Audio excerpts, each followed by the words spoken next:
Olá pessoal, vamos agora para o nosso segundo vídeo sobre a resolução de exercícios envolvendo as propagações de calor. Então esse exercício 6 diz: o uso de tecnologias associadas às energias renováveis tem feito ressurgir em zonas rurais técnicas mais eficientes e adequadas ao manejo de biomassa para a produção de energia. Entre essas tecnologias está o uso do fogão a lenha, de forma sustentável para o aquecimento de água residencial. Tal processo é feito por meio de uma serpentina, que nós temos aqui embaixo a serpentina, certo? Instalada no fogão e conectada através de uma tubulação à caixa d'água, conforme o esquema mostrado na figura a seguir. Então aqui nós temos a representação e diz que na serpentina a água é aquecida pelo fogão e ela sobe para a caixa d'água ao mesmo tempo. Então aqui ó, aqueceu, ela sobe, como foi aquecida a água quente que ela sobe pela serpentina, no mesmo tempo em que a água fria desce por meio da tubulação em direção à serpentina, onde novamente é realizada a troca de calor. Considerando o aquecimento da água contida na caixa d'água, é correto afirmar que se dá principalmente devido a qual processo? Tá bem tranquilo isso aqui, né, pessoal? Porque se você analisar, o que está descendo aqui? Aqui está descendo a água fria. E o que está subindo aqui? Aqui está subindo a água quente. E por que uma desce e por que outra sobe? Porque nesse processo onde a gente fornece calor para essa água, nós temos que a água quente ela é menos densa do que a água fria. Então, por isso que a água fria desce e a água quente, que ela é menos densa, ela acaba retornando lá para a caixa d'água. Então, como eu tenho um aumento de densidade, depois desce a água fria e esquenta, sobe novamente, a gente tem o processo de convecção. Então, a alternativa correta é a letra C. É um processo de convecção causada pela diminuição da densidade da água na serpentina, porque conforme eu aumento a temperatura, a gente consegue diminuir a densidade da água aqui na serpentina. O 7 diz: algumas pessoas não gostam de tomar remédios para baixar uma febre. Enrola-se em um cobertor de lã e, após transpirarem, dizem se sentir melhor.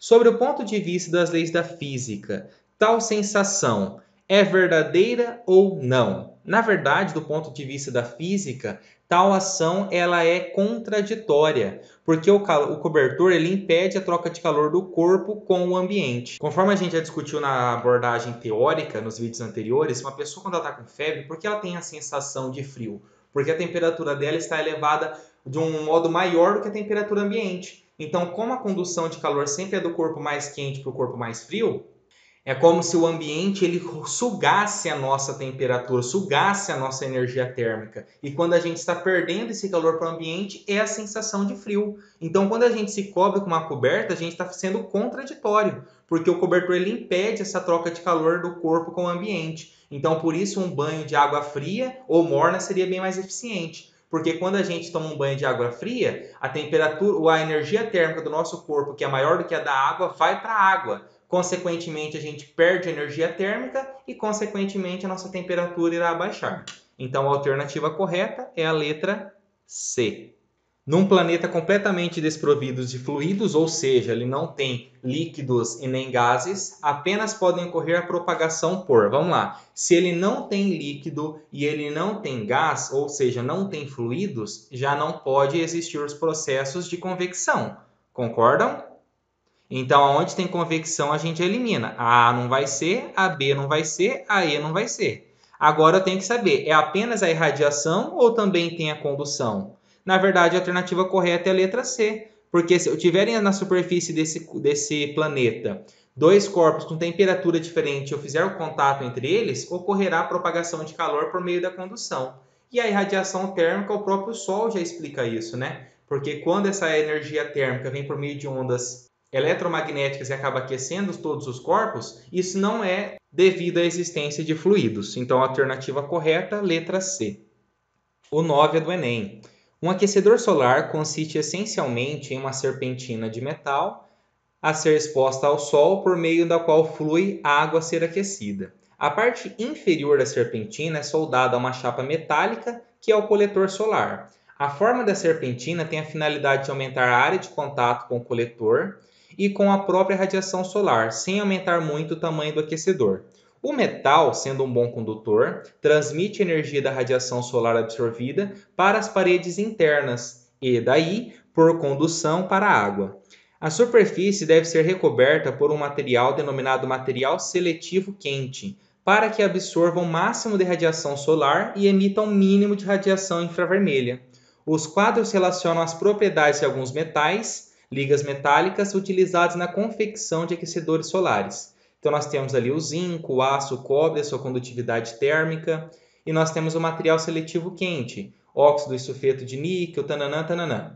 Aí fala, os aquecedores solares mais eficientes e, portanto, mais atrativos do ponto de vista econômico devem ser construídos utilizando como material metálico e material seletivo quente, respectivamente, qual material? Então vamos lá, a gente sabe que para a melhor condução do calor para a água é necessário um material que tenha uma alta condutibilidade térmica. Então, nesse caso, o que tem maior condutibilidade térmica de acordo com a tabela aqui, ó, é o cobre. Então, o material mais indicado seria o cobre.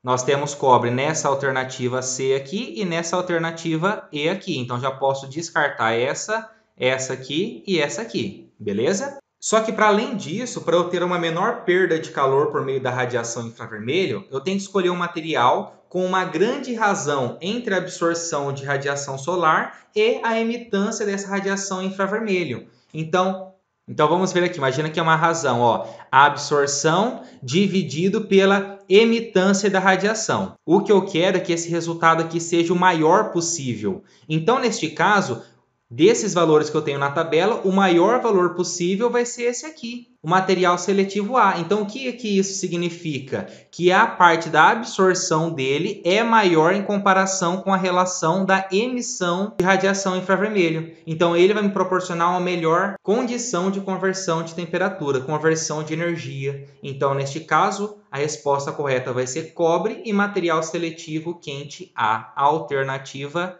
E. E assim finalizamos estes exercícios.